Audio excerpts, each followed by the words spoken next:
Oke, Assalamualaikum warahmatullahi wabarakatuh. Selamat siang, salam sejahtera bagi kita semua.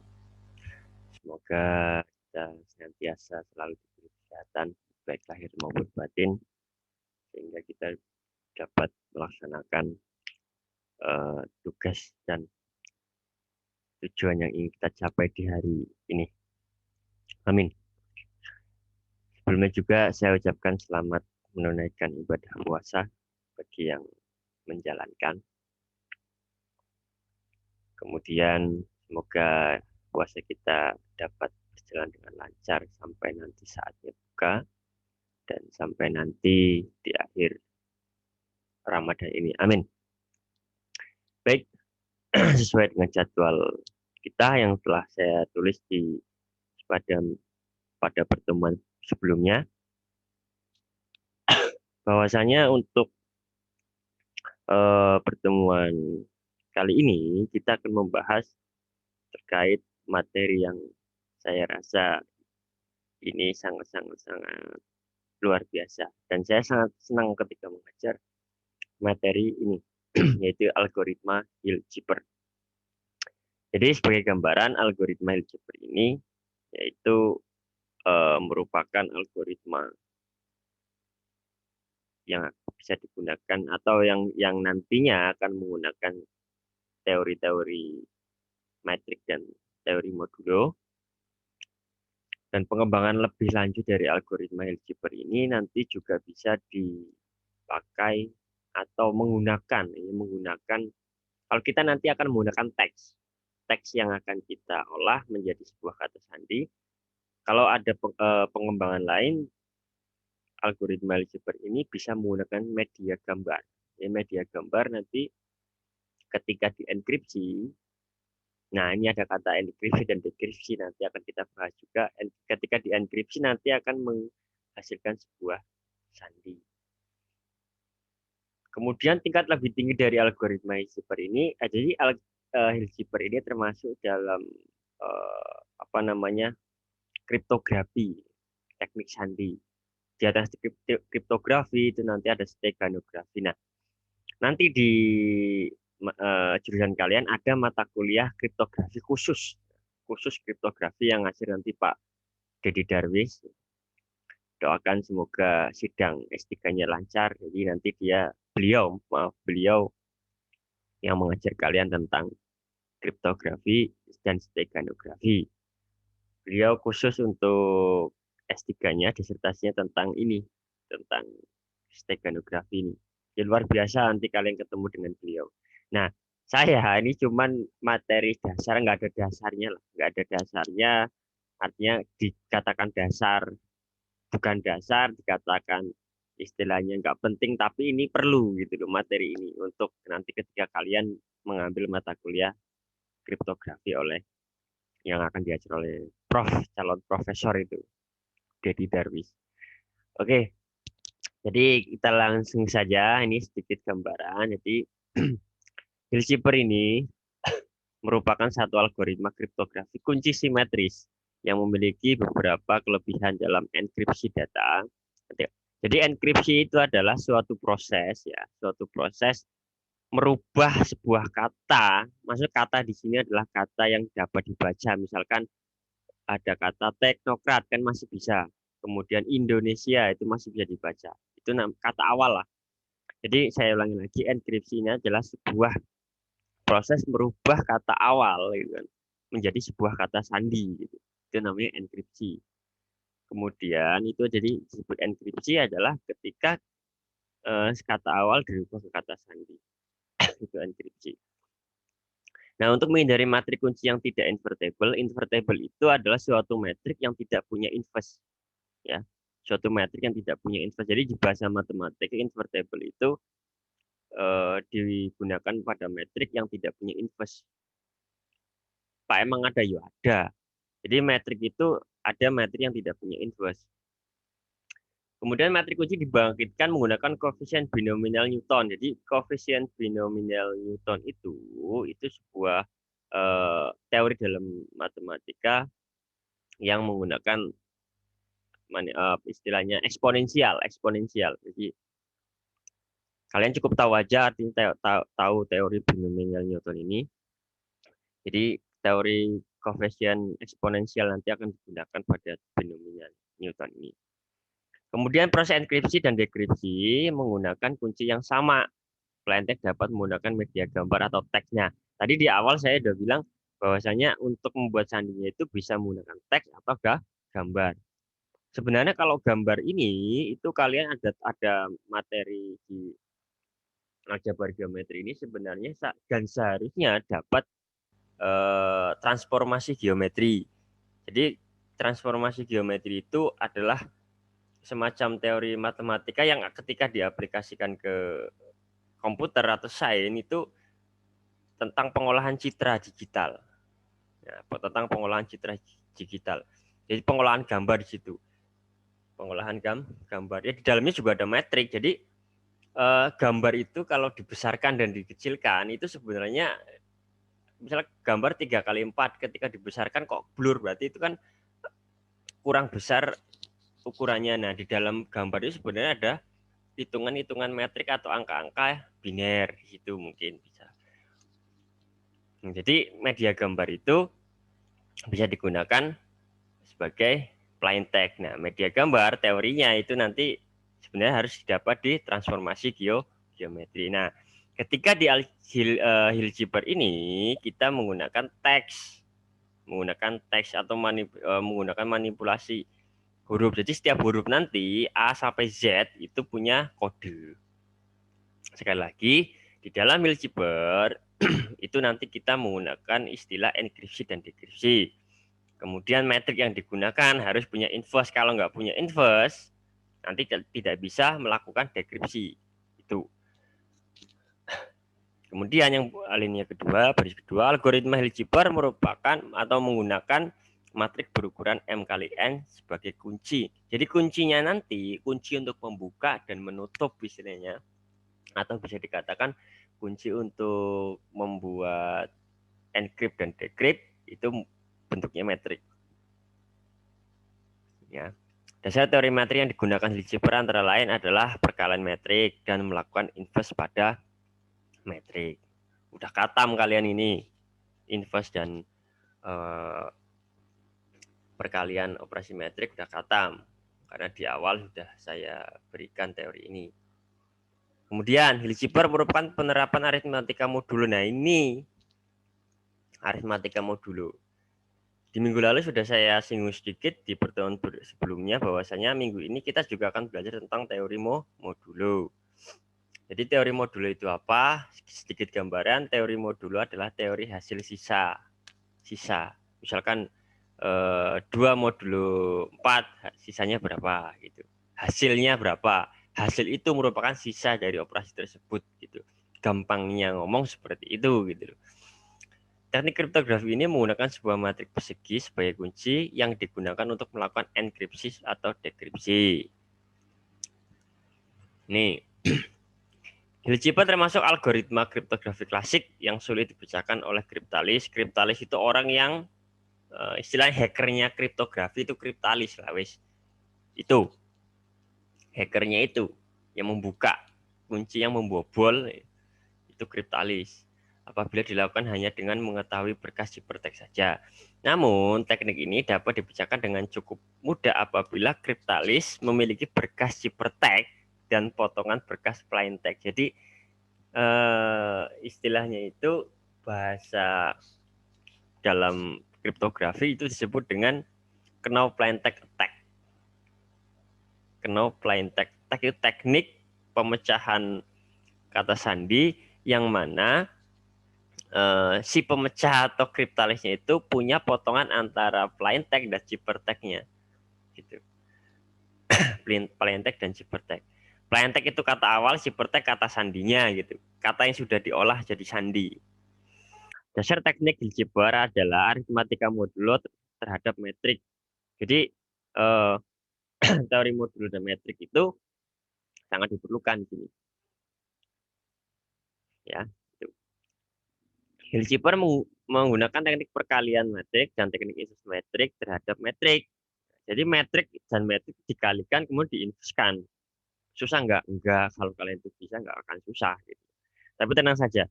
Di materi ini saya tidak bisa menjanjikan kalian itu bisa. Saya tidak bisa menjanjikan kalian ketika ngambil mata kuliah ini, kalian bisa. Enggak. Saya nggak bisa menjanjikan. Tapi saya bisanya hanya membantu kalian eh, belajar bagaimana agar dapat atau mengerti materi tentang kriptografi. Itu. Kemudian kita lanjut. Mana kursor saya? Oh, ini kursor saya ini.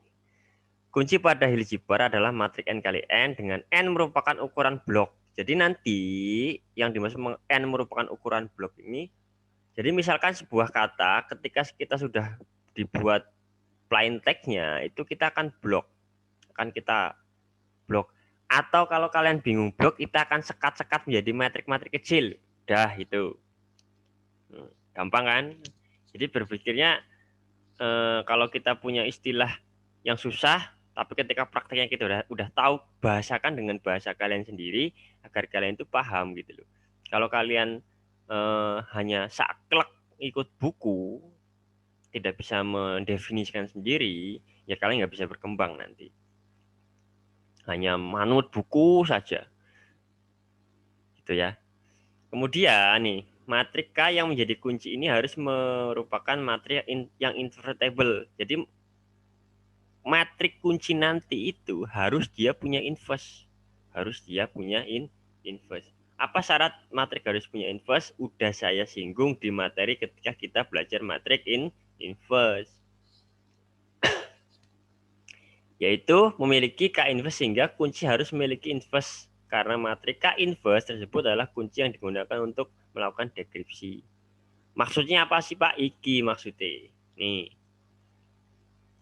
Ini formula dari alur dari perjalanan kriptografi atau algoritma algebra. Jadi di sini ada plain text. Plain text itu kata awal.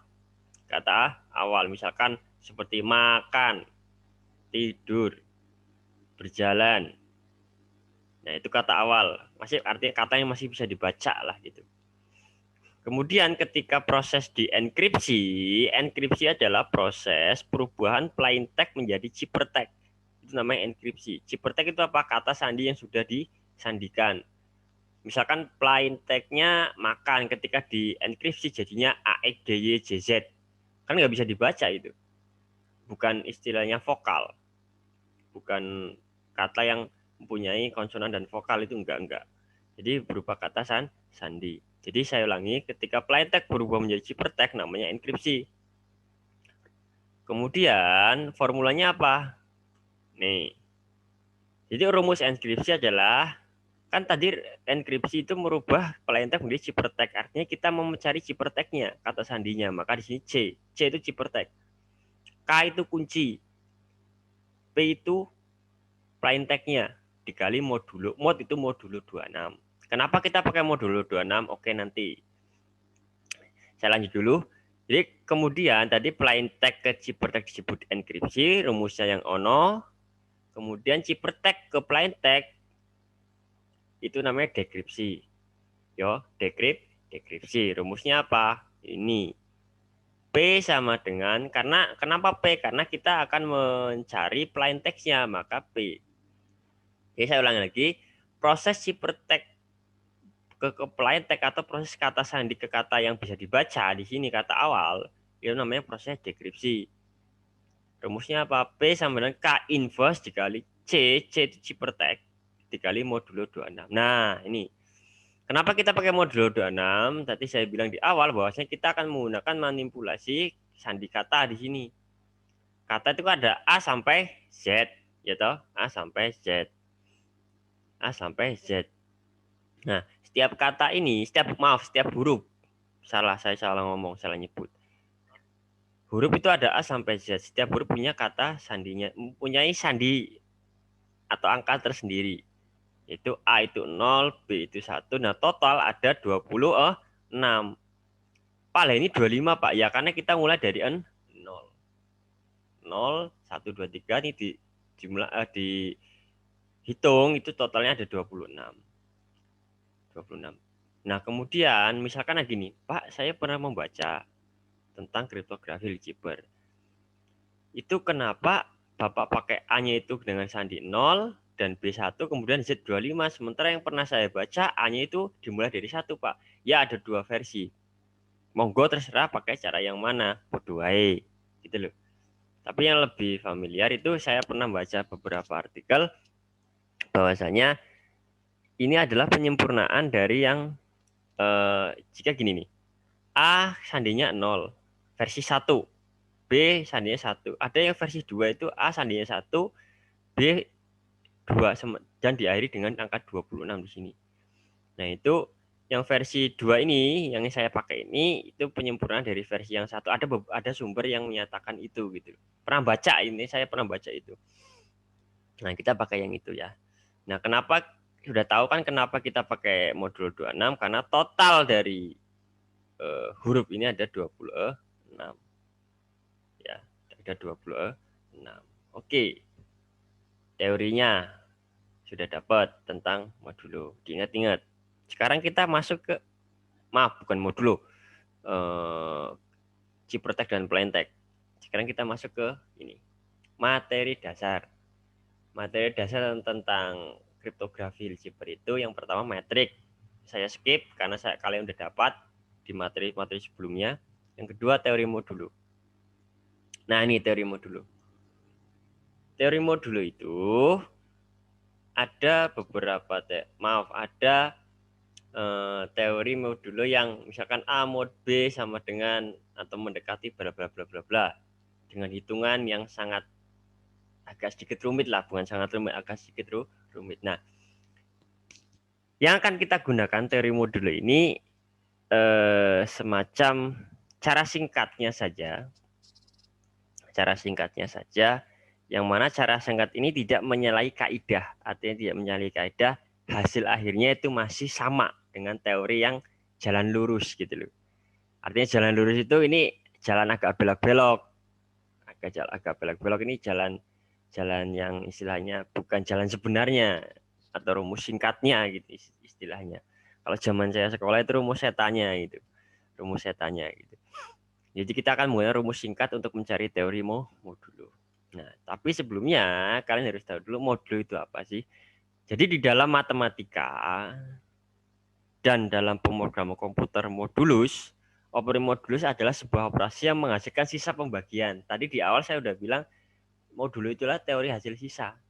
Jadi ada yang menyatakan modulo itu adalah teori hasil sisa. Jadi suatu bilangan terhadap bilangan lainnya. Nah, formulanya ini A mod B sama dengan C. Nah, tadi kan saya udah bilang kita menggunakan cara yang singkat. Cara yang singkat. Nah, kita misalkan A itu sebagai nilai awal, B adalah sebagai nilai modulo, C sebagai hasil. Nah, dari formula ini ada 4 kemungkinan atau artinya ada kemungkinan yang terjadi dari formula ini ada 4. Yang pertama, nilai awal lebih kecil dari nilai modulo. Jadi ada 4 kemungkinan. Nilai awalnya ini akan lebih kecil dari nilai modulo. Misalkan 2 mod 3. 2 modulo 3. Kan 2 itu lebih kecil. Nah, itu jadi dari formula ini ada 4 kemungkinan. Nilai awal lebih kecil dari nilai modulo. Nilai awal lebih besar dari nilai modulo. Nilai awal bertanda negatif dan bernilai lebih kecil dari nilai modulo. Ingat, bertanda negatif ya. Tandanya saja yang dilihat. Bertanda negatif. Kemudian nilai awal bertanda negatif dan bernilai lebih besar dari nilai modulo. Nilai modulo. Nah, kalau kita belajar secara teori yang asli, modulo itu bisa 1 kali pertemuan. Tapi kita cukup 5 menit saja. Kita cukup 5 menit saja. Dijamin cespleng. Ya, dijamin cespleng. Oke, nih. Jadi dari 4 ini kita akan bahas satu persatu. 5 menit ya. Jadi 5 menit. Nah, ini yang pertama tadi. Nilai awal lebih kecil dari nilai modulo. Maka hasilnya, tadi hasilnya kan C. A nilai awal, B nilai modulo, C adalah hasilnya. Nah, dari 4 kemungkinan ini yang pertama kita bahas, nilai awal lebih kecil dari nilai modulo. Maka hasil dari modulo adalah sama dengan nilai awalnya. Contoh, 2 mod 26 sama dengan 2. Nilai awalnya lebih kecil kan? Jadi nilai modulo. Nah, kita akan selalu pakai mod 26 karena tadi ini jumlah hurufnya ada 26. Nih, 2 mod 26. 2 kan nilai awal. Lebih kecil dari nilai modulo. Maka hasilnya seperti nilai awalnya. Atau sama dengan nilai awalnya. Kalau nggak percaya, kalian silahkan download di App Store. Itu ada kalkulator modulo. Cek saja kalau nggak percaya. Misalkan 1 mod 26 ketemunya 1. 1 mod 3 ketemunya 1. 2 mod 5 ketemunya 2. Karena apa? Nilai awalnya lebih kecil dari nilai modulo. Selama nilai awalnya lebih kecil dari nilai modulo, maka hasilnya atau sisa baginya sama seperti nilai awalnya. Ya, gitu. Yang kedua, kemungkinan yang kedua nilai awal lebih besar dari nilai modulo, maka sisa baginya itu yaitu maka hasil didapat dari nilai modulo, maka hasilnya didapat dari kurang koma nih, bahasa Indonesianya kurang saya ini berarti. Maka hasilnya didapat dari nilai modulo dikalikan dengan bilangan positif bukan nol, harus positif ya dan bukan nol, sampai dengan hasilnya paling mendekati nilai awal. Maksudnya gimana Pak? Jadi gini, ada contoh tuh. Nilai modulnya 3, nilai awalnya 10. Berarti kan lebih kecil tuh nilai modulnya atau nilai awalnya lebih besar. Nilai awalnya lebih besar dari nilai modulo. Maka caranya adalah nilai modulonya dikalikan sesuatu bilangan yang paling mendekati atau dikalikan suatu bilangan yang hasilnya paling mendekati nilai awal. Contoh 10 mod 3. 3 kali 1 3 masih jauh ke 10 kan? 3 kali 2 6 masih jauh ke 10 kan? 3 kali 3 4. 3 kali 3 4. 3 kali 3 9. 9 kan ke 10 kurang sah. 1 kan paling dekat dengan 10 kan? Paling dekat dengan 10. Maka 3 dikalikan dengan 3 hasilnya 9. Nah, kemudian 10 dikurang 9 sah 1. 10 dikurang 9 sah 1. Ya, jadi pengaliannya yaitu bilangan bulat positif dan bukan 0. Contoh lagi. 15 modulo 4 atau 15 mod 4. Kita cari. 15 mod 4. 15 kan nilai awal. Modulo 4. 4 nilai modulo. Kan nilai awal lebih besar dari nilai modulo. 15 kan lebih besar dari 4 kan ya. Ya kan coba diawang. 15 mod 4. Nilai awal 15 modulonya nilainya 4. Kan nilai awalnya lebih besar. Maka hasilnya adalah kita kalikan. Yang paling mendekati 15. 4 dikali berapa yang paling mendekati 15? 4 kali 2, 8. Masih jauh. 4 kali 3, 12. 12 ke 15 kan udah dekat tuh. Ya. Jadi 15 mod 4 ketemunya sama dengan 3.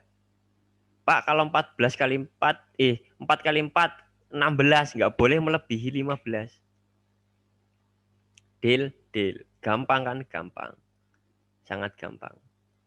Kalau kalian bingung, di videonya dikembalikan lagi ke penjelasan ini. Penjelasan di detik-detik ini. Dipahami dengan sangat, mesti paham. Jadi itu ya.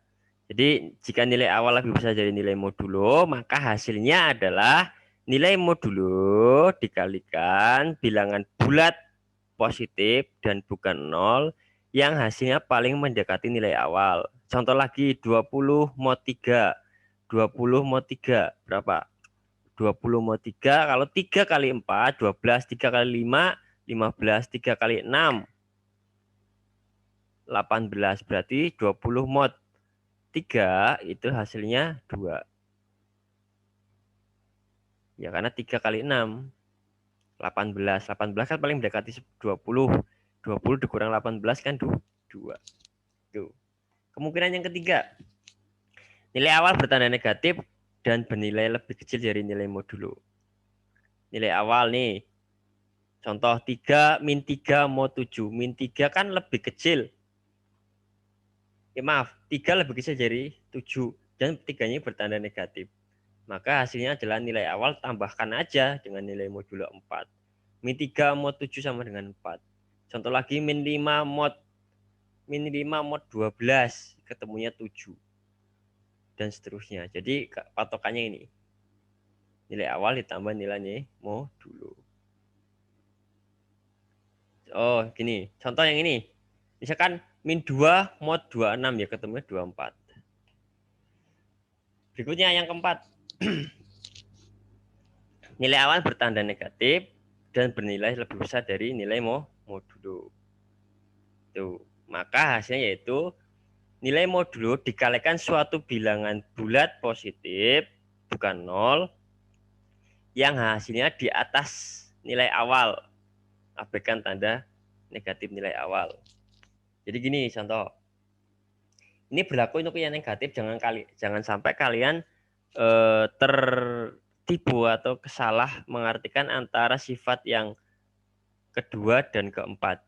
Hampir mirip. Kalau yang kedua itu dikalikan tapi di bawahnya, kalau yang keempat dikalikan tapi di atasnya. Contoh, min 24 mau 7. 7 dikali berapa yang hasilnya di atasnya angka 24. Bukan min 24, makanya sini saya kasih abaikan tanda negatif. Jadi min 24 mod 7 yaitu caranya 7 dikalikan berapa yang hasilnya di atas nilai 24. 7 dikali 3 masih di bawahnya. 7 kali 3 kan berapa? 21, masih di bawah 24. Jadi 7 kali 4. 7 kali 4 ketemunya 28. Ya toh? 28.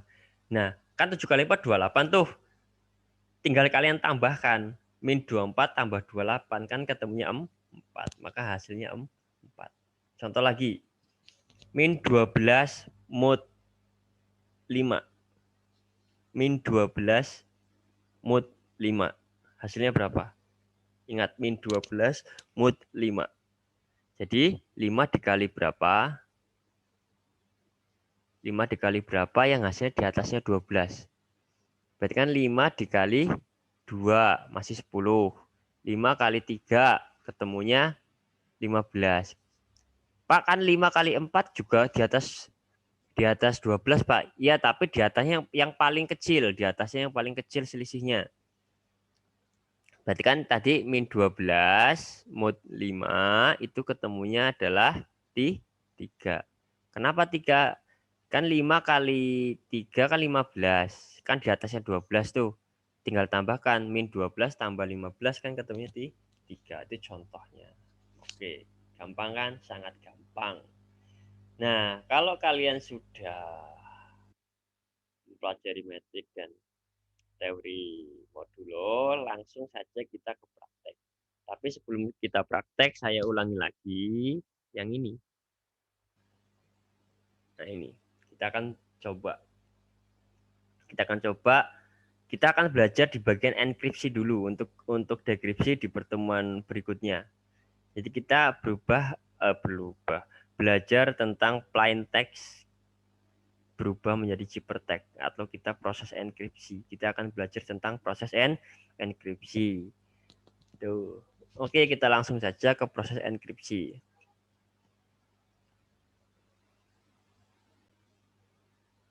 Ya, jadi ini contohnya.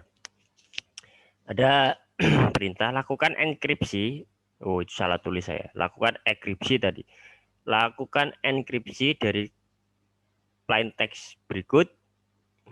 Jika diketahui kuncinya berupa matriks 3, 1, 2, min 3. Plain text-nya apa? Plain text-nya adalah Dedi. Jadi intinya kita akan merubah kata Dedi yaitu menjadi sebuah ciphertext. Intinya itu. Nah, bagaimana caranya? Caranya adalah yang pertama kita buat terlebih dahulu metrik atau kode berupa metrik dari kata Dedi ini.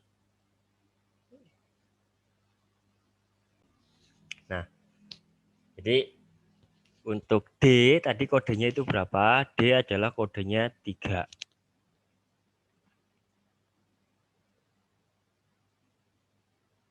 Kemudian E kodenya 4.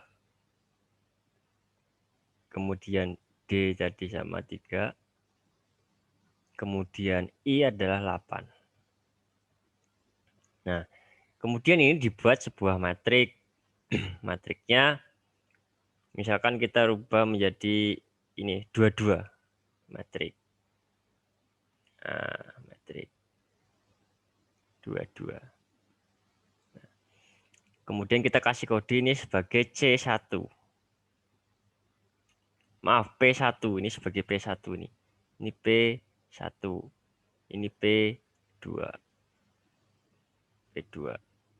Nah, kemudian kita langsung ke formulanya. Formulanya tadi apa? Formulanya adalah formula untuk proses enkripsi adalah C sama dengan K dikali dengan P mod 26. Ini formulanya. Nah, kemudian kita langkah selanjutnya adalah kita cari P1-nya dulu. Kita enkripsi P1-nya dulu. Kita enkripsi ini. Jadi kita bisa tulis yaitu di sini adalah C1. Salah. C1 C. Kok nggak bisa caps lock saya. C1 sama dengan K. Kuncinya ini nih kuncinya. Kita masukkan kuncinya. Kita masukkan kuncinya. Ya. Kuncinya kita masukkan C1 di K. Kemudian dikali dengan P1. P1-nya ini. Nah, dikali. Kemudian mod 26. Dikali mod 26. Mod 26. Nah, langkahnya yaitu gini. Ingat perkalian metrik. Ingat perkalian metrik. Yang pertama yaitu 3 kali 3 ditambah 1 kali 4. Maka hasilnya yaitu 3 kali 3 9. Dikali ditambah 4. 3 kali 3 tambah 4 12. 3 kali 3 9 ditambah 2. Maaf, 3 kali 3 9 ditambah 1 kali 4. 4. 9 tambah 4 ketemunya 12. 12. Nah, yang berikutnya ya ini 3 kali 2 atau 2 kali 3 ditambah min 3 kali 4. Taruh bawah. 2 kali 3 6 ditambah min 12. Min 3 kali 4 kan 12. Ketemunya negatif 6. Negatif 6. Kemudian mod dikali 26. Nah, dikali modulo 26. Ini operasi yang ini. Ini yang biru ini hasil operasi yang ini. Hasilnya ketemu dikali dengan modulo 26. Nah, teori modulo yang tadi kita bahas di sini kita akan pakai. Yang pertama, ini ada 2 angka nih. Berarti yang pertama yang atas dulu. 12 mod 26. Ingat. Ingat. 12 mod 26. Nilai awalnya 12, modulonya nilai 26. Artinya apa? Nilai awal lebih besar dari nilai modulo. Kalau nilai awal lebih dari nilai modulo, maka hasilnya adalah sama seperti nilai awalnya. Berarti tetap 12. Nah, cepet kan? Cepet. Yang berikutnya. Nih, yang bawah. Nilai awal lebih kecil dari nilai modulo, namun bertanda negatif. Maka hasilnya ini tinggal ditambahkan min 6 tambah 26. Berarti ketemunya 20. 20. Nah, setelah ini baru kita sandikan 12 itu kodenya apa, hurufnya apa, 20 itu hurufnya apa. Ya, C12 itu kodenya M. 20 kodenya U. U. Nah, ini yang pertama untuk P1. Sekarang P2. P2. Kita cari P2 berarti kita tulis rumusnya C2 sama dengan ya, K dikali P2 mod 26. 26. Anggap saja tulisan mod 26. Mod 26. Nah, C2 sama dengan kuncinya masih sama. Kuncinya masih sama kuncinya. Ini kuncinya. Kuncinya masih sama. Kuncinya dikali P2-nya. P2-nya yang ini kan. Kali P2. Dikali mod 26. Dikali mod 26. Nah, caranya yaitu sama dengan ini dikali ini. 3 kali 3, 9. Ditambah 1 kali 8. 9 tambah 8. 17. 17. Kemudian bawah. 2 kali 3 ditambah min 3 kali 8. 2 kali 3, 6. Ditambah min 3 kali 8, 24. 6 ditambah min 24, ketemunya 18. Negatif 18. Ini. Kemudian dikali mod 26. Nah, ingat lagi. Sama dengan 17 mod 26 karena posisinya nilai awal lebih kecil dari nilai modulo, maka hasilnya sama seperti nilai awalnya 17. Jadi hasilnya. Berikutnya min 18 mod 26. Dikarenakan nilai awal lebih kecil dari nilai modulo dan bertanda negatif, maka hasilnya tinggal menjumlahkan nilai awal dan nilai modulo. Min 18 ditambah 26. Ketemunya sama dengan piro? 18 ditambah 2, 6. Berapa ketemunya? Yuk. Ketemunya adalah 8. Nah, kita sandikan 17 itu apa? R. R kalau nggak salah, R. Kemudian 8 itu I. 8 itu.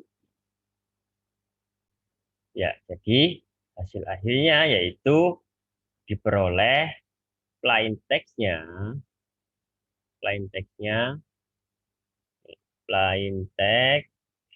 yaitu Dedi, hypertext-nya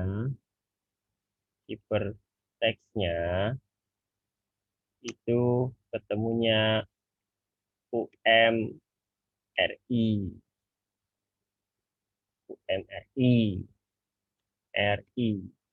UMRI. Nah, jadi itu ya cara mencari hypertext. Mencari hypertext. Nah, kemudian nanti bagaimana jika plain text-nya jumlahnya ganjil, Pak? Nah, nanti akan kita pelajari di tutorial berikutnya agar video nggak kepanjangan.